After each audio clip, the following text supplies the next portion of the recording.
Did you know that it's still October? Mostly, it's October 20th. It's one of those days where it's like 10, 20, 20. 10, 10, 200. No, that's a long distance thing. That's not a thing. We have a lot of government news today. Do we have anything else? Security. Those things don't really often go together. You know what we don't have? We don't have Krista. I think they probably noticed that when you announced the date, and it was correct. There's a lot of ones and twos in today's date. I don't know what to tell you. It's also still March for those of you playing along at home. So yeah, Chris is out today, but don't worry, she's fine. She's just dealing with some personal issues, not including her health.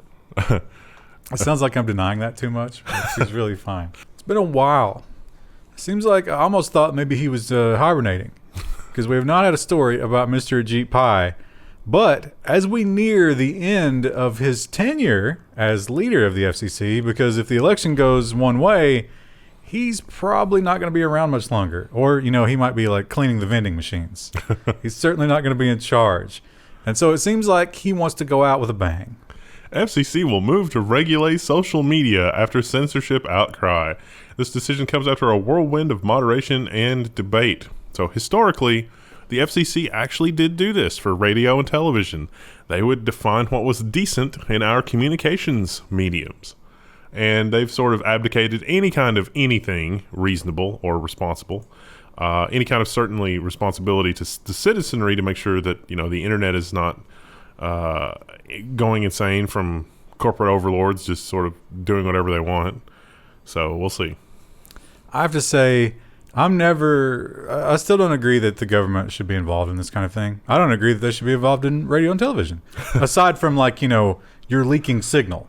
That should be the limit of it. It should never be the content of the thing. The property right aspect of it. But as we will talk more about later on, I don't even know what section it's in because it bleeds over in so many. There was this week's, it was super obvious that Twitter and Facebook are firmly in the pocket of one of the political parties. They basically memory hold a lot of stuff this week. How could that possibly go wrong? So, but that's not the only thing Ajit Pai is doing. He's also busy writing and getting the word out there. Again, maybe just trying to put the final touches, like sprinkling the salt on his destruction of net neutrality. He still thinks it's a good idea, and he still thinks so for all the same reasons that everybody has kind of proven to be false are not the case. Tech Dirt has the article, FCC's Pi puts the final bullet in net neutrality ahead of the potential demotion. So they're talking about him. He would be demoted with the changing of the guard. If you have nothing better to do, you should go read what he wrote on Medium. He's surprisingly illiterate.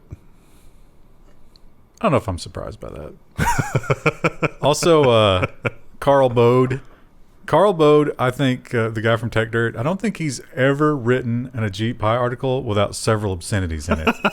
He has strong feelings about it. And I agree. It's one of those things where you do your own homework and you do your own research and you read about it and it's like, they're doing this? There's a guy with a truck that has glowing green fluid and they're literally dumping it into the city's water supply and telling us how it will be fine. And no one will listen. Yeah, well, nothing changed. So you get a little angry. Now, so this is the story I was talking about earlier. This is, this is going to spawn some comments. Yeah. But whatever. So if you don't know, there was an article that came out. Actually, I think several. There might have been, was it at least two? I don't know if they came out with another one today or yesterday. But leaked laptop. They found a laptop that is purported to belong to Hunter Biden. Had some interesting emails on it. Had some interesting photos on it. Now, we don't know for sure that the emails are legitimate at this point. I don't think, do we? They could have been manufactured by a foreign party. I think that's where we are in the world right now. I think the FBI or the Senate had a copy of all this stuff too, and they have not denied it. I don't think the campaign has necessarily denied it at this point. The biggest one was the crack pipe. Although some people, I've seen some corrections. Some people said, "Are you stupid? That's not a crack pipe. That's a meth pipe." Oh no. Anyway, the story here isn't all of that. The story here is the fact that you couldn't share those articles. Senate to subpoena Twitter's CEO over blocking of disputed Biden articles, according to the Wall Street Journal. Moved by GOP lawmakers on the Judiciary Committee follows the social media platform's decision to limit sharing of the New York Post report.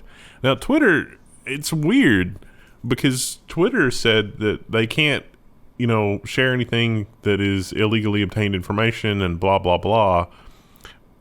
Okay, you look at what, Twitter's saying. It's like, oh, this contains personal, private information, and we don't want to disseminate that. And some of the things kind of make sense. But then you think about things like, if Twitter had existed during, I don't know, the Pentagon Papers. What about Trump's tax returns? Oh, wait. That seems really inconsistent in their position. Oh, no. That seems really weird. What about Assange and all that? Yeah, well, so, that's a good point, because what about all of that? What about, during Watergate? If Twitter had been around in Watergate, would that have been okay? Or would that have been blocked? So sometimes there is a public interest in illegally obtained documents.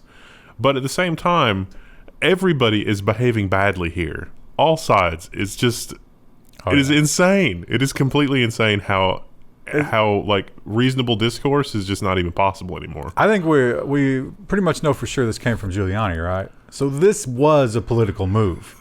They sat on this until the 0 hour, and they tried to calculate when it would be most effective. No question, this is purely a political chess piece. But does that make it any less newsworthy? Doesn't every family have some sort of methed out person that they never want to talk about? I mean, that's kind of a problem. So talk about it. Now, the problem here is Biden has contradicted himself on many times about these emails, saying that he never had any part of it. He didn't get that guy fired. He didn't withhold funding. And these emails, in a lot of ways, paint that to be false. A politician being dishonest? Any of them? See, I don't think you should be out of the political scene if you have children, because you'll do anything for your children, and the country should come first. Should only be childless people running this country. You're literally genetically programmed to do anything for your children. Yeah, exactly. It's a weakness we cannot allow in our leaders. That was one of the more the book about the fall of communist Russia. That was one of the more interesting things, because it actually did work fine for a while until it came time for the people to retire. And they wanted their kids to follow in their footsteps, but their kids were maybe not qualified to follow in their footsteps. And that led to bad things. Yeah, just talk about the meth pipe. It might endear you to a lot of the flyover states, to be honest. They were like, we know that feeling. Are you struggling? We all struggle. So we had a big ruling. Well, not really a ruling, but did we talk about this last week? We did. There's nothing new in this story. Well, there's a little bit that's new, but not much. The ruling is entered now. I just realized we talked about this last week. That happens a lot. It blends together. BGR, the headline is, Judge slams Epic and says that Apple was right to ban Fortnite from the iPhone. The only thing that's really new this week is the judge entered the final order, and there's some commentary and some other judicial housekeeping that we didn't have when we shot the news last week. So it is a little bit of a repeat, and there is a little bit of new information. But I think ultimately, the ruling here is going to be, this will probably end up at the Supreme Court. And I think the ruling ultimately is going to be that phones are computers, and there's probably a first sale. Remember the first sale doctrine for books? I mean, I was thinking about this through its logical conclusion, and it's like publishers don't retain control over the books after they sell them. Apple retains a lot of control over your phone after it's sold. What if you don't want Apple to be any part of your device after it's sold, and you want to be able to load your own applications or just use it however you intend? You can't really do that right now. We do know for sure that if you're an Apple user, you're not playing Fortnite anytime before July 2021. And probably not then. When it goes to a jury trial. And I think the jury's probably going to get it right. The whole Oracle versus Google thing with the API, the jury got it right. The Federal Circuit had to bend over backwards to undo the jury verdict. We have seen, I think, 3 instances of this so far. That's a little bit of a coincidence. I don't know. Have we seen this in previous elections? We have seen this in previous elections. This one, they have a really good excuse, though. Yeah, but somebody might have called in a service order. Virginia's voter registration site goes offline on the last day to register.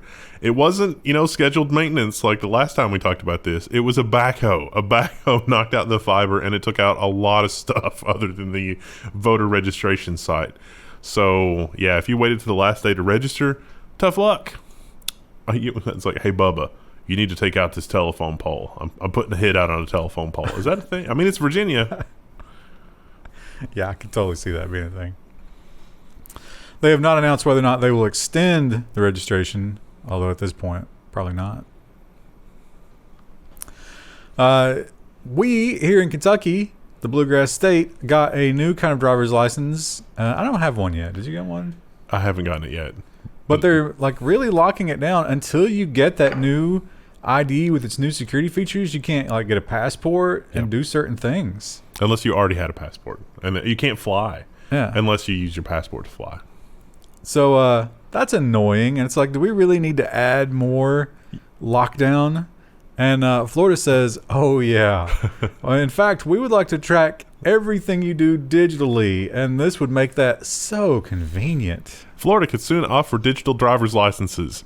The really disturbing thing from this article is that you just hand the officer your phone and they can scan all of the stuff in there. And it's like, hello, in the world of Celebrite, I did not, I'm handing over my phone. There's going to be some prosecutor somewhere that's like, well, that was a consent to search.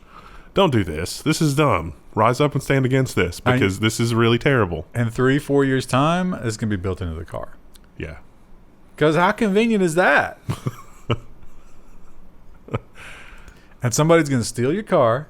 And they're going to run some people over, and it's going to be one of those weird limbos where it's like, well, we know that you didn't do it, but the computer says, and then you're going to get killed. Or the computer says you were in the car, in fact, because the criminals figured out the thing. The Tesla camera system assures us it was you. And another one on the list of things that shouldn't be on your phone ever. But a lot of you do this, and I can't tell you the horror that could come of this, although I think we'll see it soon.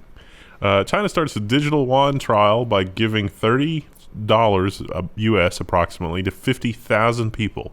Beijing jumps to real-world tests as G7 nations raise questions on transparency. Yeah, it's like cryptocurrency, but not. Now, they already use a lot of mobile payments. This is just the government being like, okay, forget all that other stuff. You're going to use our version. With QR codes. You think the Uyghurs will be welcomed under this system? No. Or the Mongols. The Mongols either, as we'll learn on Friday in one of our nonsense stories. They couldn't keep them out with a wall. So they'll keep them out with the digital payment system. The firewall. Oh, yeah, the Great Firewall.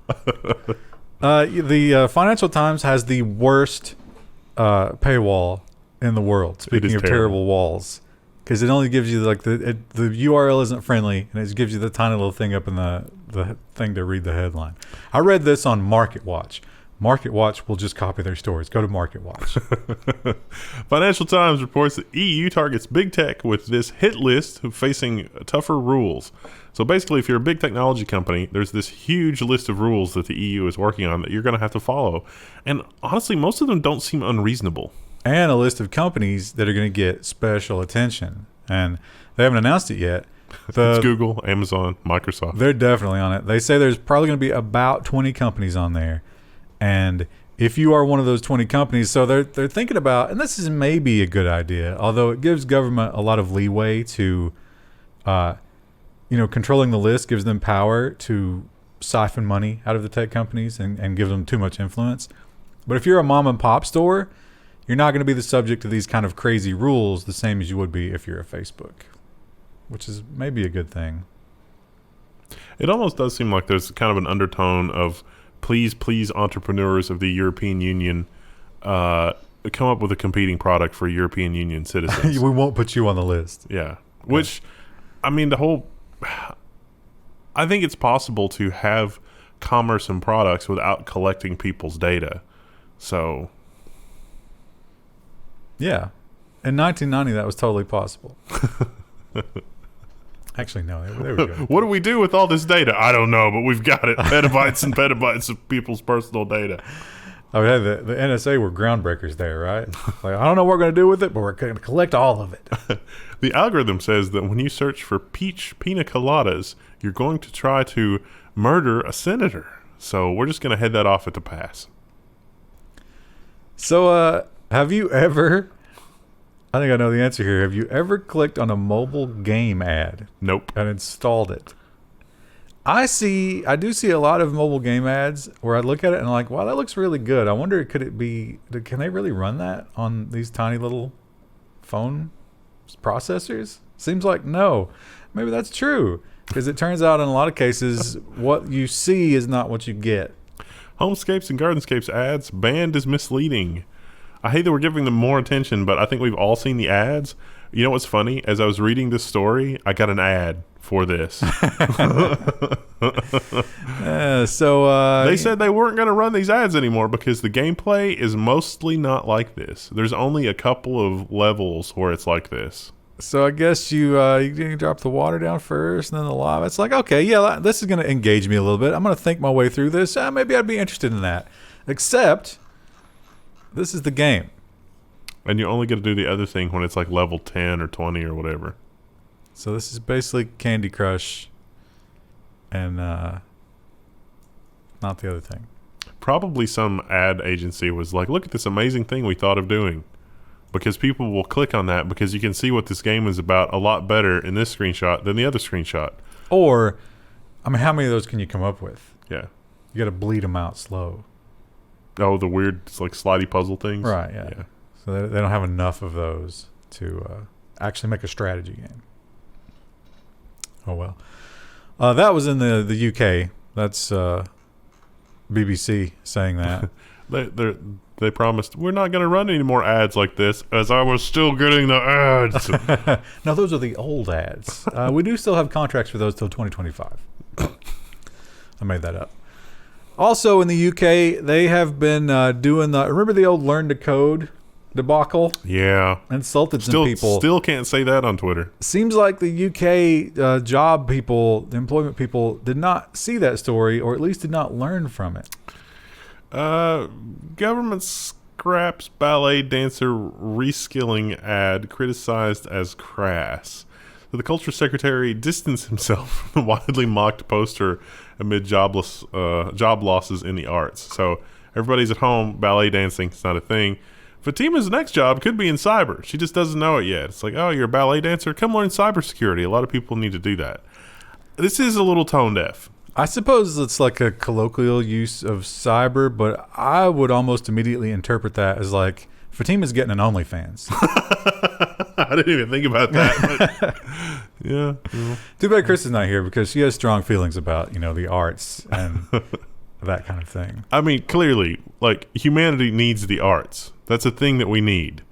Some of the was it the Boston Philharmonic? Some of those people are making a living on Twitch, or getting by. I mean, they're not doing well, obviously, but they're getting by doing solo shows on Twitch, and like playing the violin and the clarinet and the oboe and whatever piece they were in the orchestra. And some of those are really entertaining to watch. I don't know why we didn't add the story. I guess people aren't that interested in it because it is, it's a dying medium, and I'm also not interested in it. But I heard about this because it's Twitch. The WWE wrestlers, a lot of them have gone to Twitch. Huh. And they stream not as their wrestling characters, but as themselves. And in some cases, that's the same thing. And the WWE announced that, no, you will not be doing that. And if you do that, we will seize control of those accounts. We will give you some portion, which will count toward your minimum contract, and we will take the rest. Because you are not allowed to do that as an employee. By the way, they're not employees. They're contractors. Oh, no. Sounds like a class action lawsuit to me. But I mean, yeah. If your business is down, and that's one of those businesses, like, you need a crowd. You don't have it. Hey, jump on Twitch. You got some kind of name for yourself. Yeah. And I think it was working for him.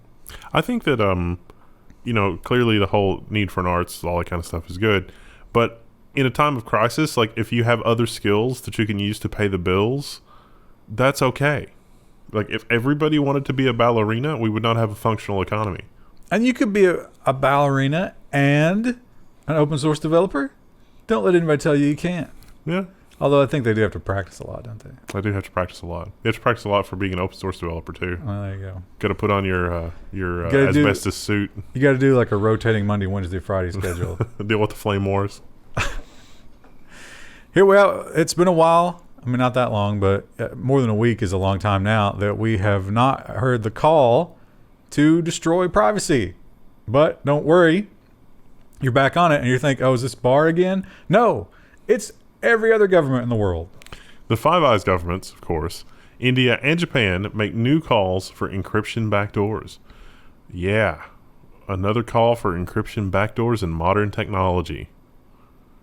Come on, we can figure this out. No. This is Pandora's box, first of all. Second of all, you don't know if the criminals are using this or not. Imagine if a criminal had the power to turn off, I don't know, the electrical generation properties of the grid. That would be bad. They have these quotes here, and it's very flowery speech, and they're very long. But they say, basically, no, we want access to everything. You will give it to us. You don't need that. Why do you need that? Why do you need that now that you didn't need it 50 years ago or 100 years ago? Because the same way that the recording companies didn't need all this, draconian copyright law. Technology had not caught up. They could tap your phone. Benjamin Franklin used uncrackable at the time encryption to communicate with his compatriots in France. And he would be an enemy of the state if he were alive today. It's sad, but that's actually true, and that makes me sad. We got a follow-up for the guy who was in Thailand and left some unflattering reviews for a hotel. We had that story. They had there's some crazy laws, and the punishment was quite severe if he had been prosecuted on that. The New York Times reports he's sorry for his bad reviews. He may now avoid prison. So all he has to do is retract everything that he said, go on the sites and delete all the stuff, basically clean up his horrible mess, and he'll just be fine. He won't go to jail. And his quotes were, he was on his knees groveling to not be going. If you're faced with a Thai prison. Yeah, it's not like the white-collar resort prisons of Europe. So now the question that the New York Times points out, and this is an excellent question, if you are an American tourist, do you go anywhere near this hotel? No. You got to think twice, right? Yeah. Or even Thailand. Yeah. You're like, you're looking through your Yelp history and you're like, better not. Better play it safe here. Better head to the Bahamas. Google has been butting heads with the news agencies in terms of, sharing their links. All of a sudden, that's not something they want, even though that's kind of the basis of the internet. In France, they worked out a deal. In Australia, not so much. Google has dropped the curated news plan in Australia over a quote-unquote unworkable policy. So, basically, Australia wanted too much money. And Google's like, nope, can't do it. Not going to make any money. There was some kind of rule where you couldn't choose which news organizations you carried and which stories you carried, but you had to pay them. So it's basically like as much content as they want to generate, you have to pay them for it. Yeah. And I can kind of see Google's point, but I can also kind of see... I'm surprised that they worked everything out in Germany, but I think one of the reasons they were able to work it out in Germany and the EU is that it's mostly algorithmic. So it's up to the user, and Google's not, selecting or promoting or demoting or anything like that. It's algorithmic, or so they say.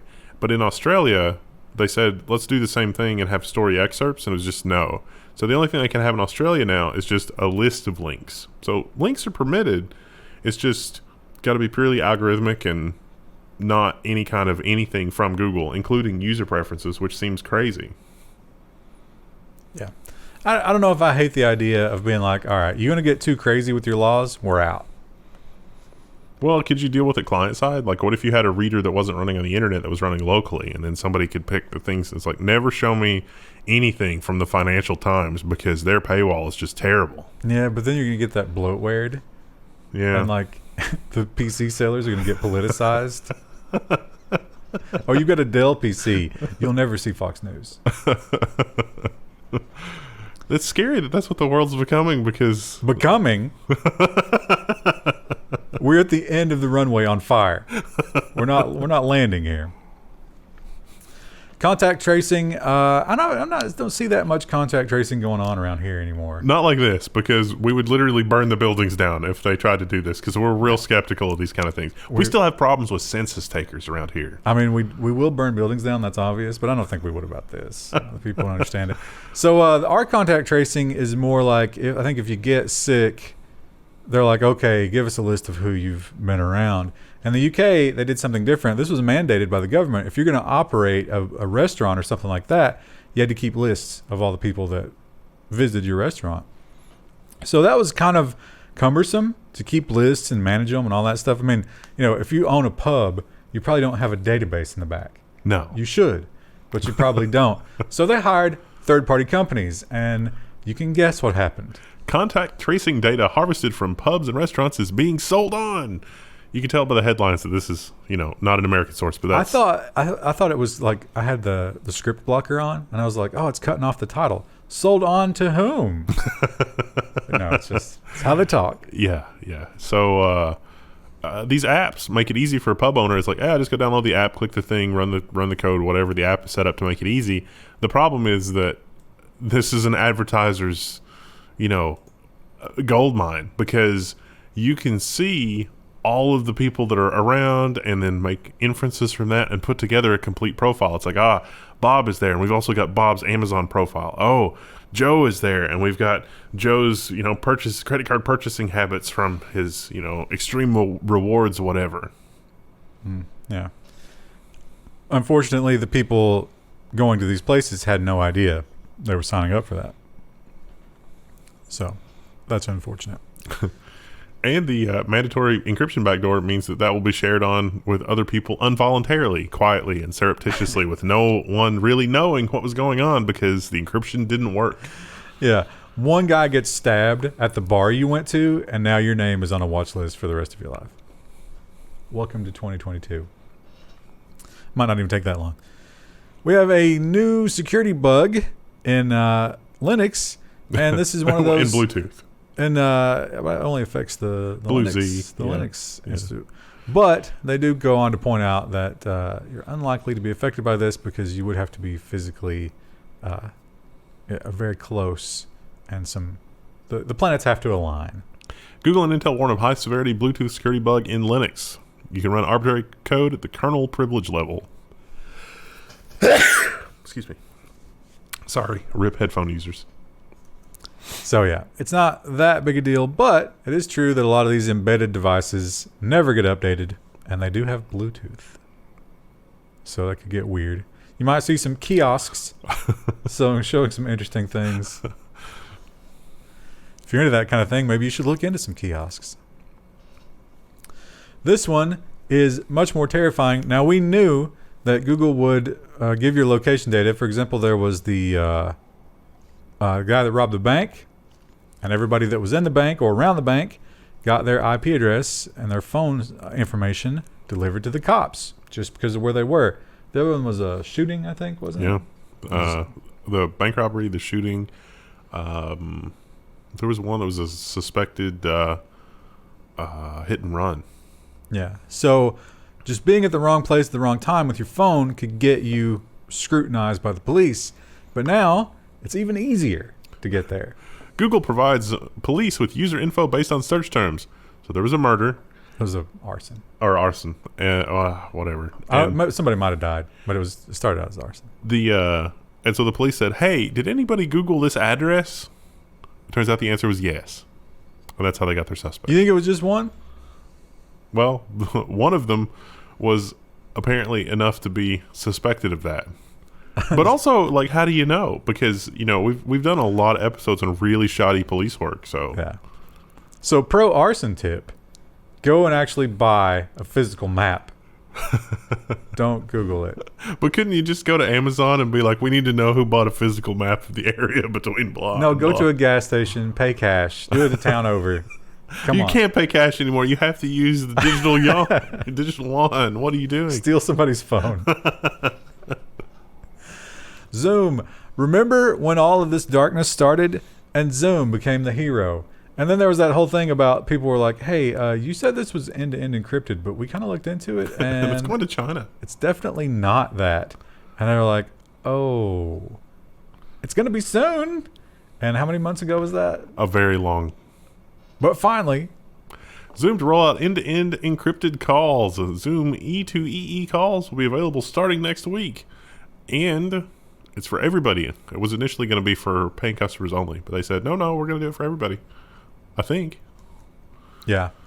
Although, if you're doing a group call, the call, what do they call the person who initiated it? The leader or whatever, can control whether or not it's going to be encrypted. They cannot look into this. At least they claim they can. So that's something. This is, how many stories like this have we done? At least like 4 at this point, right? It's, yeah. That's Pretty much any kids, like, if anybody wants to send us children's products, we'll find problems in them. And it's from China. And what's your nickname for the guy who does the programming? He Sung. I think this was a He Sung project. Backdoor the Xplora. Kids' smartwatches can secretly take pics and record audio on command by encrypted texts. It was just code left over from the prototype, says hardware maker, but it's going to be a real problem to fix now. So if you've got one of these phones for your kid, they can be used remotely, and it works, and you can do all kinds of fun things. You're supposed to be able to track your kid with it. That's one of the features that it's sold for. But arbitrary people can track your kid. Yeah, all it takes is knowing the key from the watch itself and knowing the number of the watch. Now, you would have to have physical access to the watch to extract the key, and you'd have to know what you're doing. But here's the thing. The company has all the keys. Yeah. You think if the Communist Party were to visit them and say, we want all the keys, they would fight that, right? With all of their soul. I don't think we would ever know. So, yeah, that's very creepy.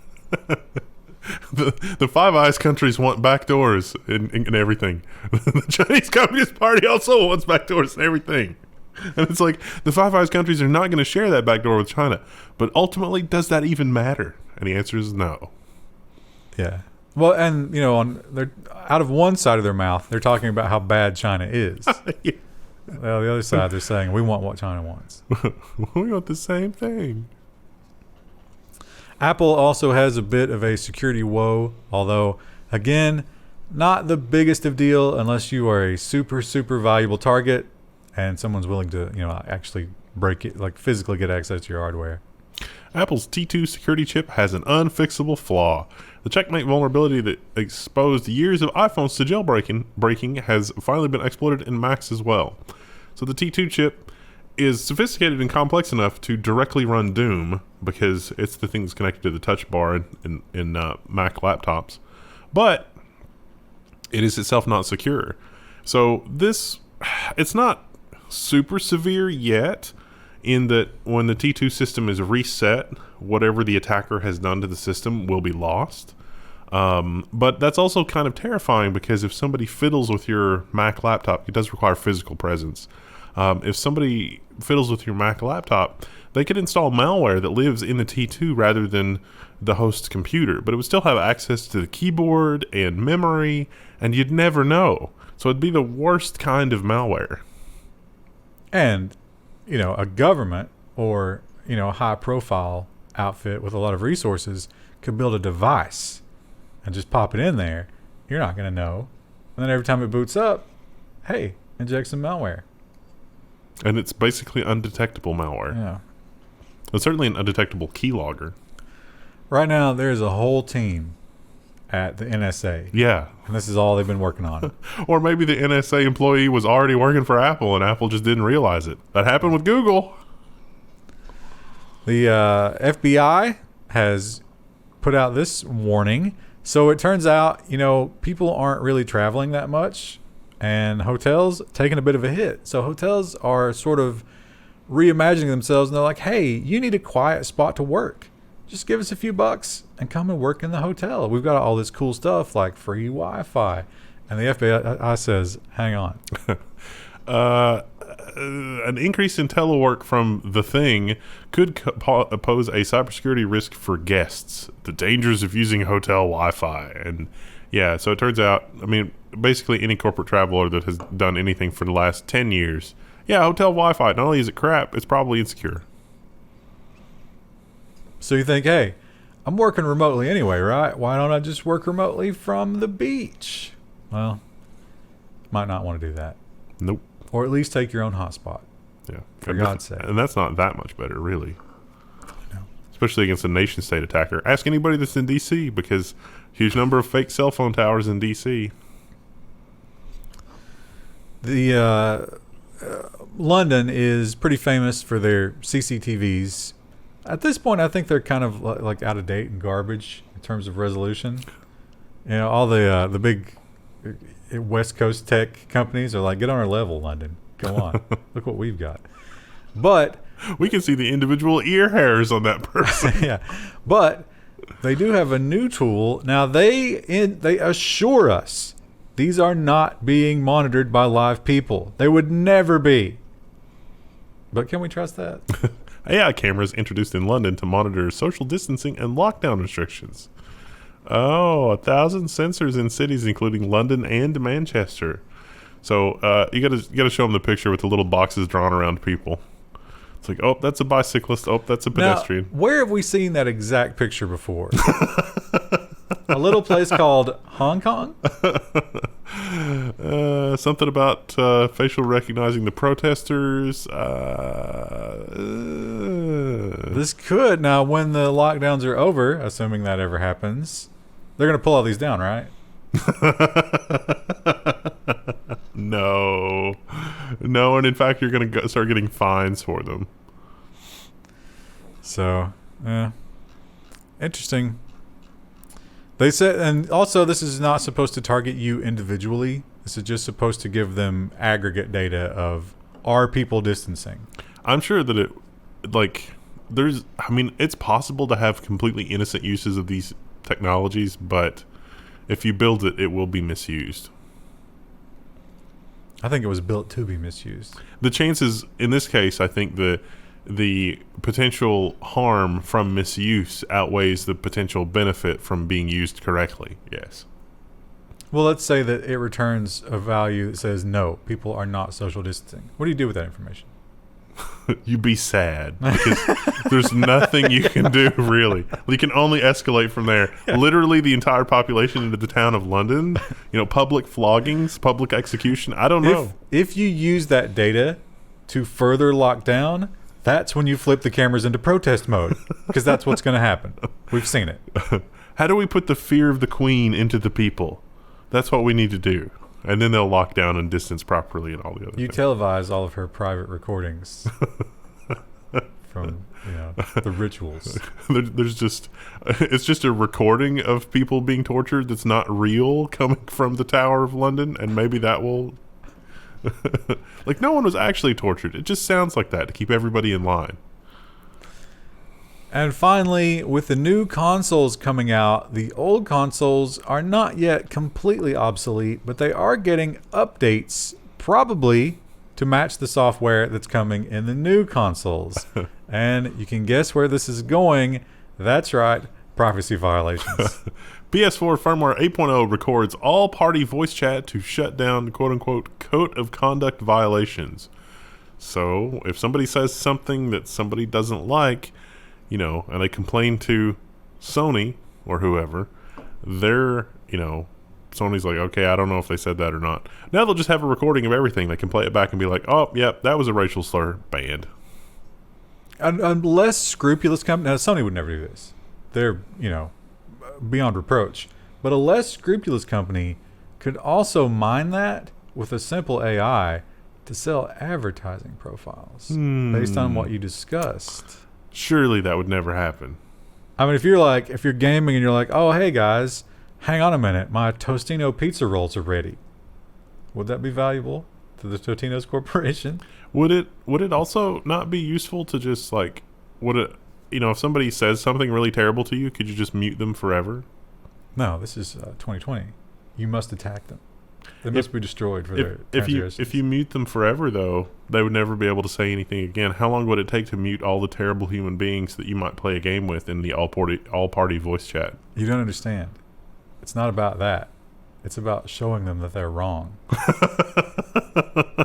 It's not about making them say what you want them to say. They must also believe it. We're getting back to some of the government stories now where it's like, no, you have to make the people enraged. Only enraged people vote. Everybody else is disenfranchised. Only the most enraged vote. And it's like, what if they're enraged about something that's not true? Doesn't matter. Just as long as they're enraged. All right. So tomorrow we'll be back with some business and social. I've forgotten already.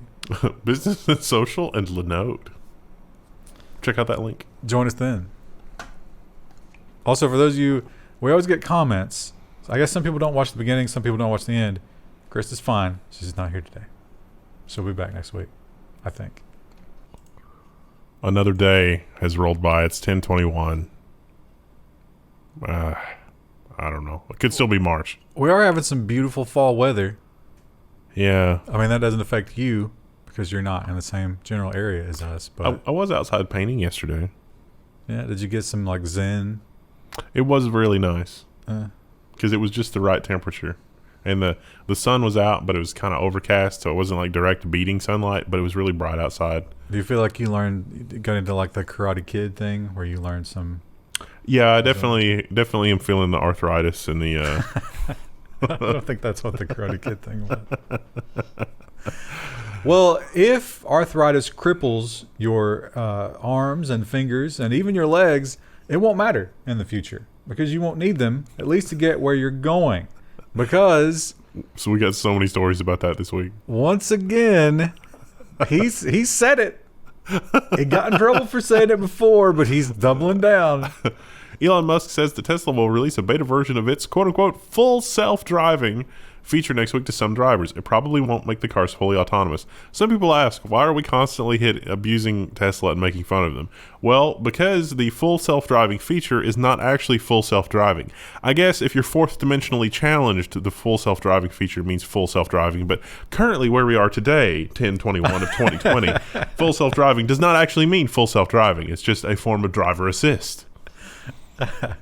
You know, my bank account that's accruing like 0.02% interest, if you think of that on the same level, does have millions of dollars in it. Yeah. So yeah, I don't know who gets it. It's rolling out to what he described as cautious and like I don't remember exactly what the words were. Select a group of beta users that are careful and. Yeah, so they were really good drivers. I don't know what that's based on.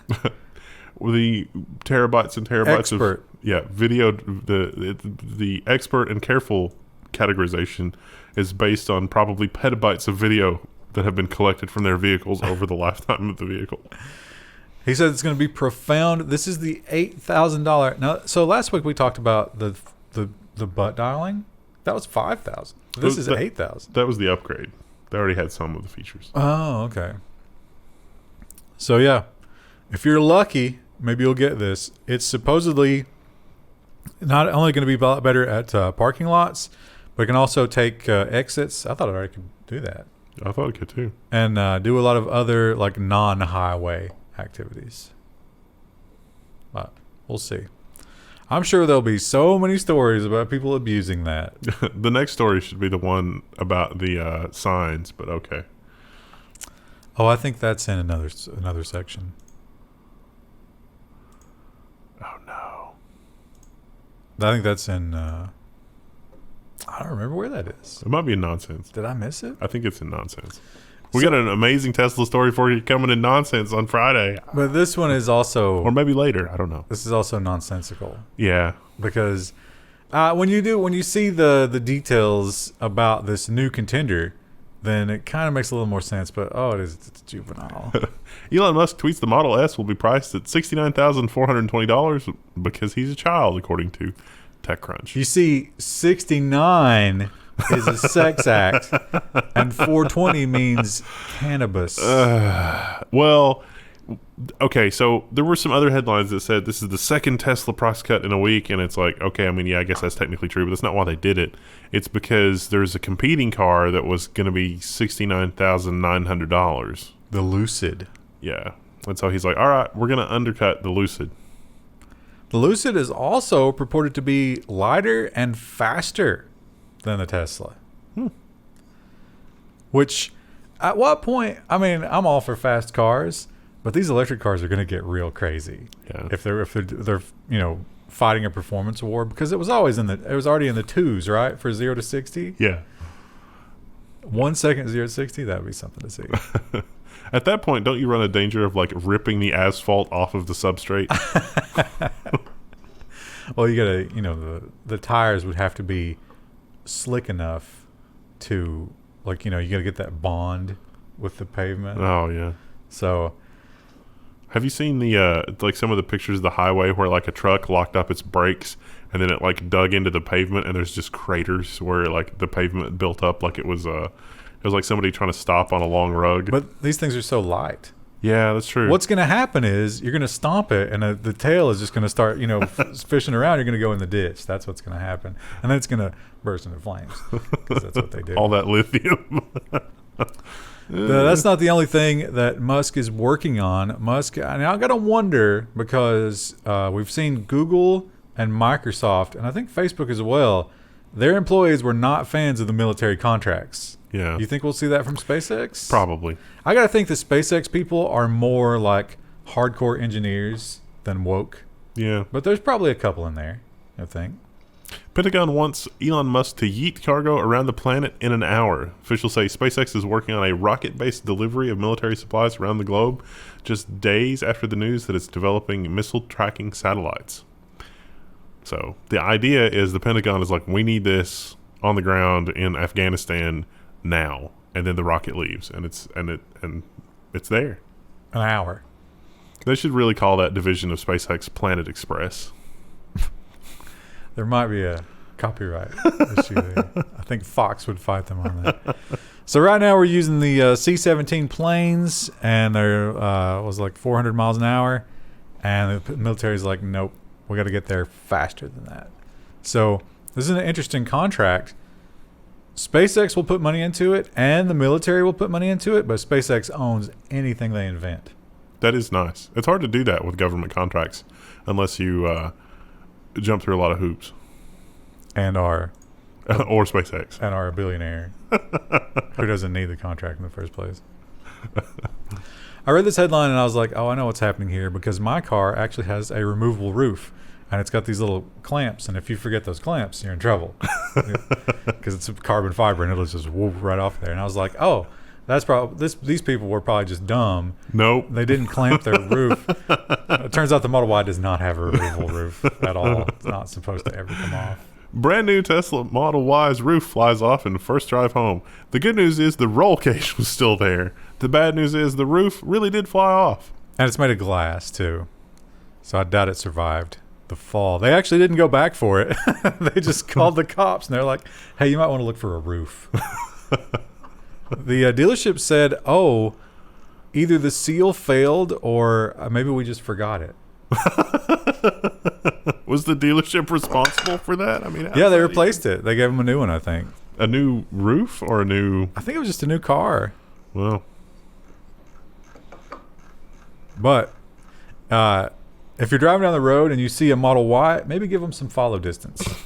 Especially if it's like, it looks like it's deforming in a weird way.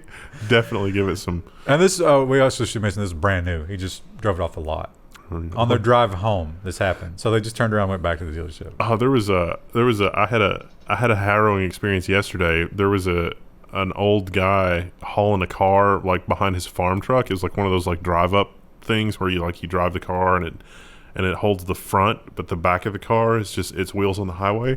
There was a blowout on the rear driver's side wheel, and Of the hauled car? of the hauled car. Oh, okay. And the old dude didn't realize it, and it like ripped the bumper off, and debris of tire went into the road. And I was right there when it happened, and it was like very fast moving bumper to bumper traffic basically, and I was like honking trying to get his attention to be like, you need to pull over. And I could hear the car went from blowout to just being on a rim, and he was like, what's wrong with you, are you drunk? And I was like, you need to pull over. Turning up the Willie Nelson. Yeah, so I was just, I don't know. Were you the car immediately behind him? Yeah.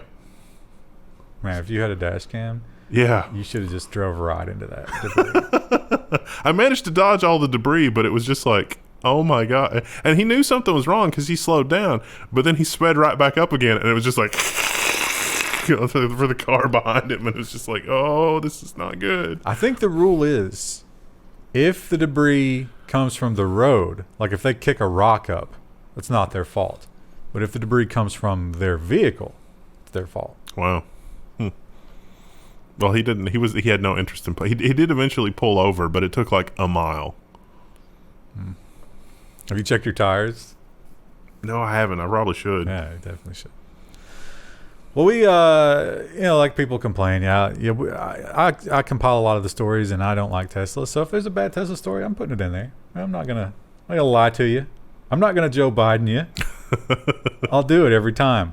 But one of the things that we've really ragged on Tesla. Is that a meth pipe? Sorry. What? There was a meth. No, nothing. Oh, Never mind. There was a meth pipe in there. Just it's like, what does that even have to do with anything? What you're saying is you want even more comments this week. But engagement challenge. One of the things. What kind of pipe was it? That's the engagement challenge. One of the things we bashed Tesla for is that for a while there they were bursting into flame. Yeah. And gasoline cars, they do it a lot too. And it turns out maybe it's not just a Tesla problem. Feds to investigate Chevrolet Bolt EV after 3 fires. So there were 2 fires, and they said, hey, let's look for evidence of more fires. And they immediately found a 3rd one. So they're like, all right, we should probably investigate this. These are situations where the battery pack, which is under the floor, catches on fire, and it vents into the passenger compartment via the rear seat, I guess, was my takeaway from the article. I think it's under the rear seats. Okay. But like under the rear seats, meaning that when it fails, it kind of comes under into the passenger. So don't worry. It'll just be your kids that burn. Or maybe your dog. Oh, no. So, yeah. They got to get a hold of that battery thing now. Like I said, gasoline engines burn a lot, but when people get these fancy new cars, they don't want to see stuff like this. It's going to turn you off too. Maybe Lucid will figure it out. I don't know. I think Elon Musk has got a lot more engineering in the battery packs at this point, because they've had every kind of failure that you can possibly have 10 years ago. Every roasted child is a step forward when it comes to EV technology. Prime Day. Did you order anything on Prime Day? I looked. There was nothing I wanted. I picked up a NAS hard drive. Oh, nice. Yeah. So that was something. Got a pretty good deal on that. I was pretty underwhelmed by everything else, though. Oh, and I got a really good deal on some trash bags. Oh, I take that back. I did actually get my mom some I got her the cat litter thing that automatically cat litters, and I had to get the refill cartridges for that. Oh, how much did you save on that? It was like 60% off, but I had to get like the 8-pack, which is like... That's what I had to do with the garbage bags. So I bought a lot of garbage bags, but hey, it's not like I'm not going to use them. Yeah, right? So... What if I have to kill somebody? This is the entire next year's worth of garbage bags. Or one homicide. That's how that works. So anyway, by doing that, we did contribute to the suffering at the Amazon warehouses. I'm aware of it. I'm not going to stop doing it. See, the crazy thing is, I don't care. Like, I'm not hurting for those. I could have waited an extra few days. So you're saying is the suffering you caused isn't even a big deal, but you're just going to do it anyway. Bloomberg has the article about Amazon workers say that the Prime Day rush breaks of virus safety vows. So we've reported on this a couple of times because the workers were really upset and they were asking for an injunction, and a judge was kind of like, is this true, Amazon? And this was like in March and April. Yeah. And really, like, Amazon, and this is a dark future because this is probably where we're all headed. Even like quote unquote white collar workers, this is definitely where we're headed. I definitely know some just very difficult to deal with people in companies and projects where they're like, yes, I would love to monitor you in lots of ways that seem relevant but are not actually relevant. So the Amazon people monitors like how many minutes you're in the bathroom and how many minutes that you're doing productive tasks and how long it takes you to pick and place different things. And they stopped doing that because of, you know, the global situation. Because of the judge. Yeah, and the judge being like, what are you doing? Well, they've quietly started doing it again. And in order to meet the metrics, you have to sort of not do extra safety things like, you know, spend extra time in the bathrooms, washing your hands. You're supposed to have unlimited time to clean yourself and your workspace. But that's not really true. And Amazon commented in this article and they said, well, it's only the extreme outliers that we're talking to right now. It's like, well, it's enough to get, you know, the workers' union of sorts upset enough to talk to the judge about it. So, yeah. They claim it was only the very lowest percentage people, but what if the lowest percentage people are the lowest percentage people because they're just compulsively disinfecting and saving it everyone else in the process? Janet's full-time job now is to just completely disinfect everything all the time. She's just stealing all the Clorox wipes from the orders. That's why there's a shortage. Last week we talked about Apple, and they had a little bit of a problem with their recycling contractor because they were recycling a little too well. Yeah, they were stealing, but they were doing a really good job at getting those back into the tech world without waste. You got to admit, we had some interesting comments. It was very divided. Some people were like, hey, they're saving the environment, so they should just be allowed to do this. And some people were like, no, they're stealing. Both true, I guess. Yeah. But if that really bothered you and turned you off from Apple, this one's going to hurt your feelings even more. Hidden cameras and secret trackers reveal where Amazon returns end up. So I think this article tried to make a bigger deal out of it than it was. There's a leather backpack that seems like a completely reasonable leather backpack, went straight to the landfill. But some of the other stuff, like the electronics, like the printer, you know, Amazon, I guess, resold those, or it went somewhere and was resold. So they put these trackers in a bunch of returned products, from home goods to electronics to the leather backpack, and they just tracked where it went. Like, okay, we returned it. Where did it go? Coffee pot? Yeah, they show these things here, and they interviewed this woman. She looks very upset. She was like, I could have used that backpack, meaning for free. I could have used that backpack. Yeah. But it does kind of destroy your business model. Now, that's not surprising at all. When you return stuff to a Walmart, for example, they will destroy it. Because here's why. Meth heads will go to the Walmart dumpster, take all of the returns out of it, and return them to the Walmart in the next town over. Actually, there was a huge ring of that where we're from. Like, what was it, back in the 2010s? Yeah. They made a lot of money doing that. Because some of that clothing is really expensive. Yeah. Some of the stuff wasn't even returns. It was stuff sent to like the local thing, and yeah, I don't know. It's a mess. There's a couple of YouTube channels that have bought the like Amazon electronics mystery box, because that's the thing you can do too, is like you can just buy returns from the electronics department, and it's just a box of stuff that has a retail value of like say $10,000 that you buy for $1,000, like what that guy does. And there's really impressive stuff in there that the people had returned. So yeah, they say you can get a skid, and I don't know what they cost, but we should probably get one, unbox it. I'm sure that would get a ton of views. There's a lot of other channels that beat us to that, and it's just sort of fallen out of vogue now, but sure, why not? I don't know.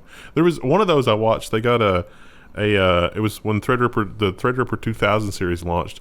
They got a gigabyte designator motherboard for the Threadripper 2950X, and it was like, it was in with a whole bunch of other stuff, and it was like, that motherboard is worth what you paid for the entire pallet. And it worked fine. Yeah. I guess if you got a lot of time on your hands, which a lot of people do right now. Yeah. Why not? Amazon should franchise it. It's like, all right, you can be a return czar. Apply to be a return czar. And you just go through everything and figure out where it should go and be like, this is the most valuable to Amazon if we donate it to a school. This is the most valuable to Amazon if we send it to a landfill. Yeah. I guess.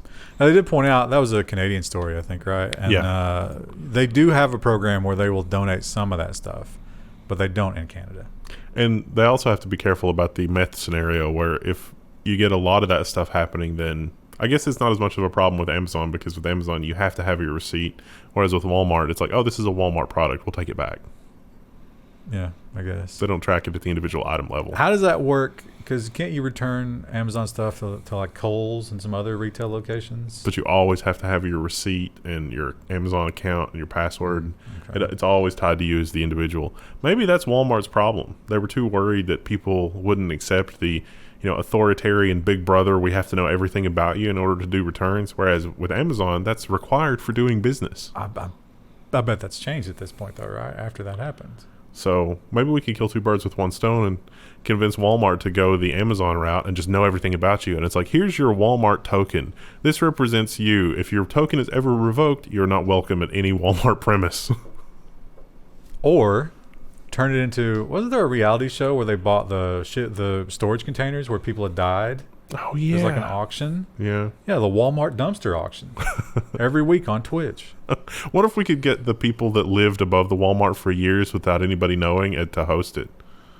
Oh, no, they're probably dead. Or in jail. I think drugs were involved, right? Yeah, it was like they were living in the ceiling over the manager's office for years and no one knew. It was kind of like a little meth palace. Yeah. Yeah. He was probably always complaining to the cleaning crew. He's like, what is that smell? That's just the smell of Walmart. It kind of is. It's funny because it's true. And sad because it's true. Another thing that Amazon is doing that might make some people mad, although a diminishingly small amount of people, it seems, because I don't think... I remember when we first talked about the story, I was like, has anybody heard of this? And Krista's into this type of thing because she's an Overwatch junkie. She didn't know anything about it. This is a rare opportunity. I'll save it for after we do the headline, but this is a rare opportunity for a little bit of introspection. All right. Amazon has canceled Crucible. Yes, you heard right. It has canceled Crucible. It's free-to-play multiplayer shooter that had already been returned to a closed beta. So they released it, and then they unreleased it, and then they had a moment of self-reflection. They looked around, and they were like, with the global situation, with what it is, and all the developers working on this, what are we doing? What are we doing with our lives working on something like this? And then it was over. What's the introspection? They had that moment of clarity. Oh, yeah. Where they canceled the project. Now what was their gaming engine? It was like Lumbermill or something like that they were creating. That never went anywhere. Yeah. And now they've got Link, which is Luna. It's Luna, which is their version of like the Xbox cloud thing. They wanted to be the Amazon AWS of like game creation and production, so you could take all this, like what Epic is doing with the Unreal Engine store thing, but on Amazon. And it's like, we need to deploy this game to millions of users at once. You just click a few buttons and Amazon's got you covered. Yeah, I don't know. It's ambitious. They certainly have the infrastructure, but they looked around and were like, does anybody really need this? Generally, the thing that gets you there, and I think Stadia is kind of discovering this, is you need first-party titles. Just because one executive has a vision for Spatula City doesn't mean you should build Spatula City. So, yeah. We'll see. Google, we hear a lot about the anger of the employees within Google. I think Google was one of the first companies to start hiring very woke. Those people make their opinions known a lot. And that probably isn't the favorite thing of the people in charge, the corporate staff. But it seems that there is one thing at Google that even those people are afraid to say. Google employees are free to speak up, except on antitrust issues. This article is amazing. It's a New York Times article. There's not really anything new here that we didn't already know, but in the whole gear up to talk about the antitrust stuff, which, by the way, there's a lot of information out there about what William Barr is planning in terms of the antitrust and how they're going to approach it, which is not in this article. I don't know why. But the New York Times talks about how Google. Well, you answered your own question. It's William Barr, and this is the New York Times. They're bitter enemies. Again, it's like, can we not have an intelligent... Like, if you're relying on us to have an intelligent conversation about anything, I mean, just...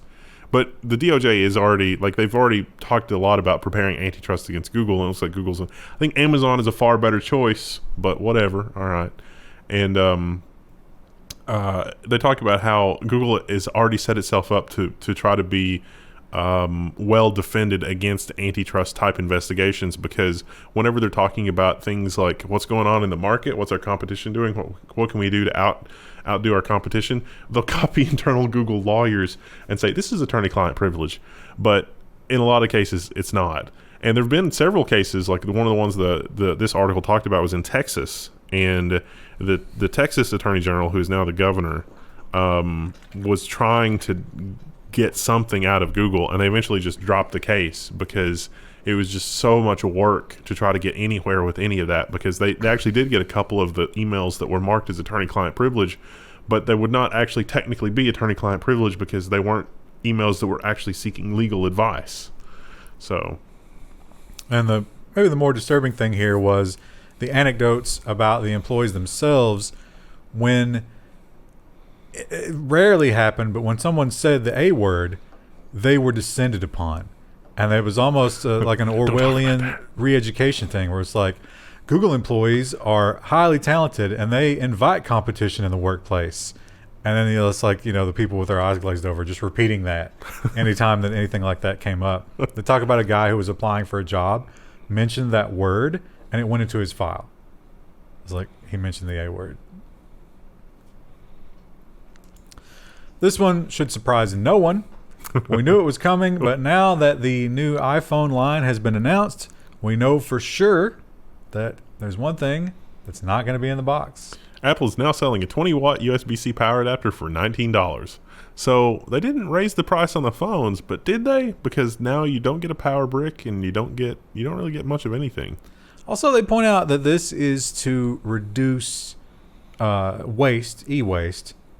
Somehow you spending the extra 19 to get the thing that you need anyway is going to reduce e-waste. Now they point out, they're like, listen, everybody's got an iPhone. Everybody who matters has an iPhone. And you've got these chargers because you've already bought 7 iPhones, because that's how we do it. You buy one every year. So just use one of those. Except, have they ever done the USB-C version before? Yeah. Oh, okay. On iPads. But not iPhones. Well, there are USB-C to Lightning cables. But this is USB-C? It's USB-C to Lightning, yes. So... But the old ones were the old style, right? They were like USB-A, weren't they? For a long time. No, I think you could get either one. Oh, okay. So anyway, if you don't have that, you buy a new iPhone, you're going to pay an extra $20. Although they did cut the brick price from $29 to $19. Because they love you. But you can get a better, like Anchor sells legit better chargers for less money. Yeah, that probably will be what happens. Although, no, not with Apple customers. I mean, look, you're already, mortgaging your house to get your Apple order anyway. What's another $19? The Apple issue with the walled garden continues to rage on, and some companies seem to be sort of tiptoeing around it. Going in through the service gate is a way that you might be describing this. You're talking about Apple not allowing any applications on a phone, really. But, Ars Technica has the headline, the Xbox game streaming will land on iOS in 2021 using a web workaround. It will take the Amazon Luna approach. And next year, Amazon Xbox streaming to Windows 10 PCs. So what Amazon Luna does, which we were talking about a little bit ago, is basically just launch a web control. And in the web control is sophisticated enough to basically do remote desktop type protocols.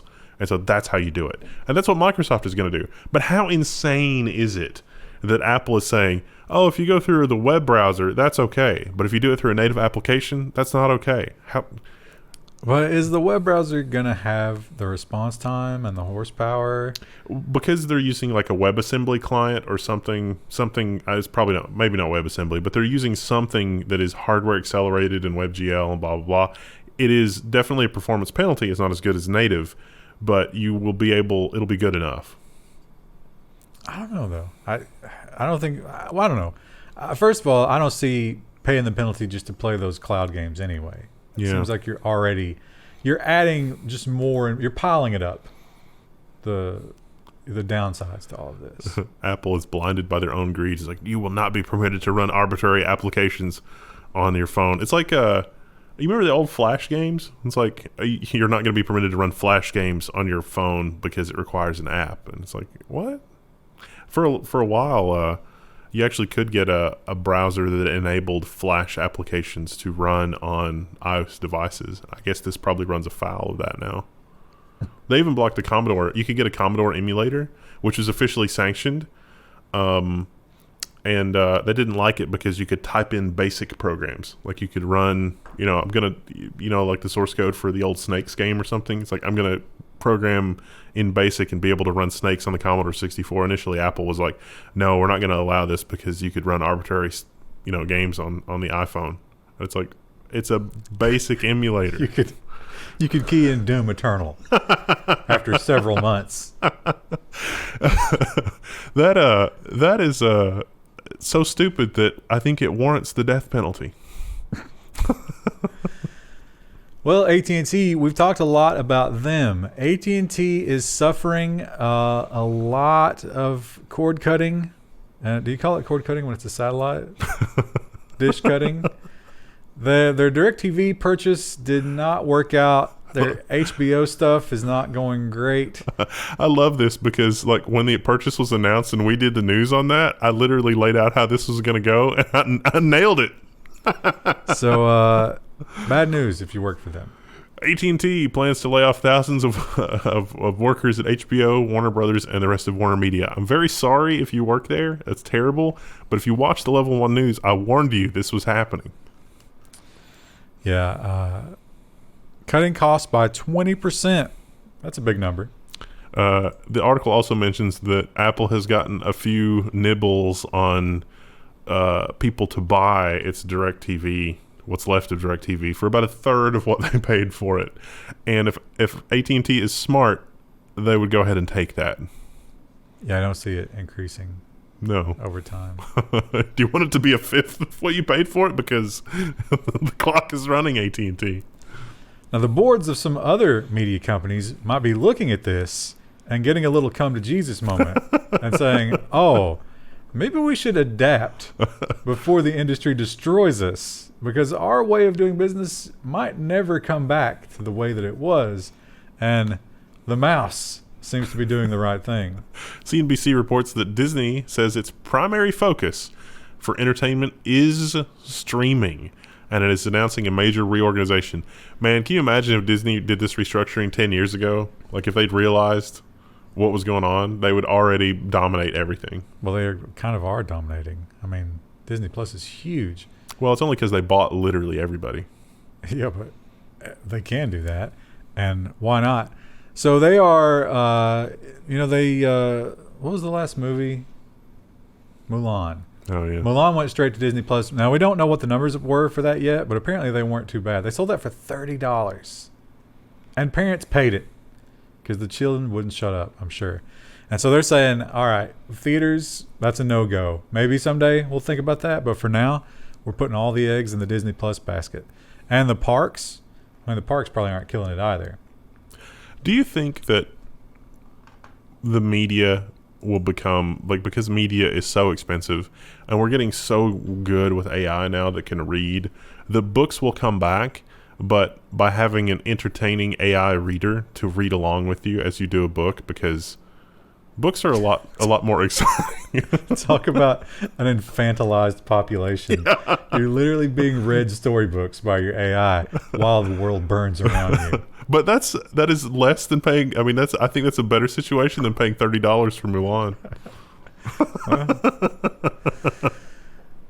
And Netflix is the other big contender in that marketplace. They're kind of the OG. They figured it out first. And for a long time, they were the most generous when it came to trying out their service. You could do that for a month. I said could. Netflix ends the free trials in the U.S. after years of giving away the first month. For years, Netflix has offered U.S. customers a free month to try out their service, but no longer. And the reason they cite it is because you can cancel at any time. So you want to sign up for a week and then cancel after a week, that's totally okay. I guess they got tired of people signing up to watch one show and then canceling. Pro tip: gift cards. Only ever do business with Netflix through gift cards. And if you forget, doesn't matter. I canceled my Netflix and I have not missed it at all. Yeah, Netflix seems like a thing that you would sign up for like 3 months of the year and then watch everything you want to watch and then move on to some other service for 3 months of the year. Yeah, be a smart way to do it. Give them rotating. Although they'll probably get hip to that, and then they'll start to plan the drop off and the additions to fight against each other. We'll end up going right back to one show every week, even though they're all done. One show every week to like drip it out to you. Well, was it HBO who said they would never do the other thing because that's the way it was meant to be? Was it HBO? I think so. Maybe. Yeah. And the pandemic rages on. It doesn't seem like there's any movement. Although we do have the new thing where the one company is saying that they're going to try to do the emergency vaccine thing. Yeah, and we also have a couple of reported cases of people developing insane complications after the fact. It's like, oh, I had a mild case, and then my spleen exploded. And reinfections. Yeah. If Krista were here, she would give us a lot more of the hot topics there. She keeps up with that kind of stuff. She loves to be terrified of it. I've got enough existential dread as it is. I can't. You know what? I'm just kind of hoping for the best at this point. But the tech world continues to, I guess, change the way that everything works based on what's happening. Dropbox is the latest San Francisco tech company to make remote work permanent. This article goes on to mostly talk about how rent in San Francisco has dropped 20% since the beginning of the global situation, and not really much else about Dropbox. And they're like, yeah, if you feel like coming into the office, we'll probably clean out a corner for you somewhere. But you know what? Don't bother. I think it's going to change real estate too, because people are going to want a place that they can go in their house and basically like shut out the insanity of their family and everything else that's also not their bedroom. Shipping containers are going to just go through the roof. There are some places that have ordinances against shipping containers in your yard, which is upsetting. That's one of my favorite things about my house is there's no... I can do whatever I want. I think that you should go ahead and get some shipping containers on order and just have a standing order for like once every 3 or 6 months, get a shipping container and just build a little wall around your compound out of shipping containers. There's a guy in Canada, he built an underground bunker out of shipping containers and they condemned it. They wouldn't let him go down there. Oh, that's terrible. Disgusting. Yelp has often been criticized that because of their power, they can destroy a business. And it might not even be because the service is bad. It might just be because a certain group was angered by something that the owner did, or maybe not even the owner. A little bit mob-esque because, we've had reports of like, oh, the curry there is terrible and it's a 1-star review, but it's like, this doesn't seem like it's a real person. And Yelp's like, we'll just make those reviews go to the bottom if you give us money. And it's like, that seems kind of crooked.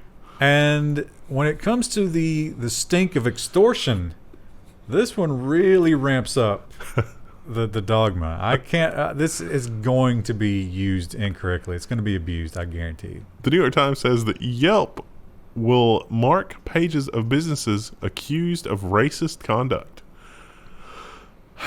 Surely that won't be weaponized in the same way as your curry is bad. So now Yelp becomes the gatekeeper of what's racist? Truly the darkest timeline. Your curry is so bad, you are definitely racist. Yeah, that's there are going to be a lot more headlines about that. So what happens is when there's an accusation, you get one message on your page, which is enough, right? That's bad enough. But then if they confirm it, and I'm not sure exactly how that works, you get the racist tag, which will be a death sentence for any business. I feel like that there were episodes of Seinfeld about this. And there's going to be an issue like that guy in Thailand. Yeah. Somebody's just going to be, obstinate. They're going to be angry and, start fights or whatever, get an argument with your servers. And the next thing you know, boom, you've got the racist tag. Well, Elizabeth Crazy Eyes Holmes is still in court. And my favorite story of the day. She is facing a lot of fraud charges and serious fraud charges because what she did was really bad. Yeah. I think it's like 20 years plus millions of dollars plus possible restitutions, which could be in the how many millions? Hundreds of millions. A lot of money. And she had a lot to say about those charges, but unfortunately for her, no one's listening. Theranos founder Elizabeth Holmes' scattershot bid to nix charges goes down hard. The Stanford dropout had filed 6 motions to dismiss the charges, and not a one of them stuck. One of them was for not getting a speedy trial, but the judge correctly pointed out, hey, you guys asked for extensions like 12 times. And that the charges had been amended after the fact, but the judge was like, well, they're basically the same charges. It's just we found more. We found more of things that you did. She looks so wholesome here. Oh, look at her, that little fraudster. I don't think she'll be smiling like that much longer. No. You think they give her house arrest? Yeah. Probably got a nice house, although she might lose it. Because there's also a civil case. Yeah. Well, Twitter did some bad things. Although, to be fair, they did them in 2012. The wheels of justice here. Washington State seeks $100,000 from Twitter for campaign finance violations. What? From 2012, campaign finance violations? Yeah, this has to do with advertising. Just running ads on the Twitter platform.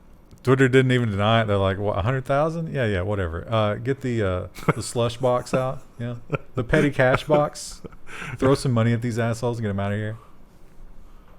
So, although they do, Twitter did say that, we don't do political ads anymore. We've learned our lesson. And I think they have more lessons to learn in terms of politics because, oh boy, does Trump hate them. However, Trump might be guilty of his own abuse when it comes to Twitter, although there's no evidence that the Trump campaign was immediately responsible for this. Probably just a troll farm. I'm surprised the BBC is reporting on this, but it kind of makes sense. Twitter suspends accounts claiming to be black Trump supporters. So the BBC points out that about 10% of black voters are probably going to vote for Trump, but apparently there was some kind of troll farm or botnet or something, so Twitter claims, that was espousing support for the current president. And, Twitter said, nope, these are bots. These aren't real people. Let's ban them. And the BBC wanted more information. Twitter declined to provide more information. But this is actually a garbage article. So this was a Krista addition to the news. She's the one who sent this to me. Although I lost her link, so I just found this one to replace it. But the one she sent me actually had evidence of the pictures and stuff. There was a lot of dead black soldiers for the profile pictures. And that was kind of disgusting. But yeah, they just went and got professional and or, like these guys were in full military dress. People, black guys that you would think would be like upstanding citizens, they found their pictures and created fake accounts. It was like, I love Trump. Don't they know that there's an AI that'll just make you all kinds of unique faces at this point? I guess those are easy to detect. And, but again, this probably, okay, so if you're a troll farm, this may be a little bit meta, but if I'm a troll farm and I'm just trying to sow discord amongst the people, this is a double win for me, right? On one hand, I'm shilling for Trump from the voice of a people who traditionally would not shill for Trump. Like you said, 90% would be no. Then when they find it out, I get another wave of outrage. Truly, they are playing fourth dimensional chess. Maybe they're not doing it on purpose, but if they are, you got to tip your hat to them, right? I didn't think about that at all, but yeah. And right before the election. Maybe they outed themselves. That would be the ultimate play right there. It's like this is a move brought to you by Mothers Against Drunk Driving, and it's actually Mothers for Drunk Driving. And it's like, what? Putin sees that headline and he's just like, ooh, nice. Our technology has been used to this. It was just, no, this was all a mistake. Turn it off. Let's just go home. This is bad. Meanwhile, on Facebook, they are facing another wave of misinformation. Like I said, we seem to be, at least the headlines would have you believe, getting closer and closer to a vaccine.